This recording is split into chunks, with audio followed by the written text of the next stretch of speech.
নমস্কার, আমি অনিতা। অনুষ্কা অনিতা চ্যানেলে সবাইকে জানাই স্বাগত। আজকের ভিডিওটিতে আমি আলোচনা করব অধিবর্ষ বা লিপিয়ার বলতে কি বোঝো। এটা খুব গুরুত্বপূর্ণ প্রশ্ন, প্রত্যেকবারেই এটা পরীক্ষায় পড়ে। তো চলো আমি সহজ করে বুঝিয়ে দিই অধিবর্ষ বা লিপিয়ার বলতে আমরা কি বুঝি। পৃথিবী সূর্যকে একবার প্রদক্ষিণ করতে সময় নেয় 365 দিন 5 ঘন্টা 48 মিনিট 46 সেকেন্ড। তাহলে কি হলো, পৃথিবী সূর্যকে যখন প্রদক্ষিণ করে তার সময় লাগে 365 দিন 5 ঘন্টা 48 মিনিট 46 সেকেন্ড।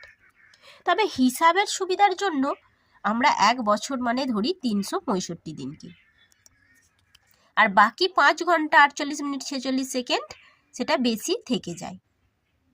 সেটা কি হয়, সেটা বাড়তি সময়টা প্রতি 4 বছর অন্তর 6 গুণিতক 4 অর্থাৎ 24 ঘন্টা বা একদিন ধরা হয়। এবার সেই এক দিনটা 4 বছর অন্তর ফেব্রুয়ারি মাসের 28 দিনের বদলে 29 দিনে ধরা হয়। সেই বিশেষ বছরটাকেই আমরা লিপ ইয়ার বা অধিবর্ষ বলি।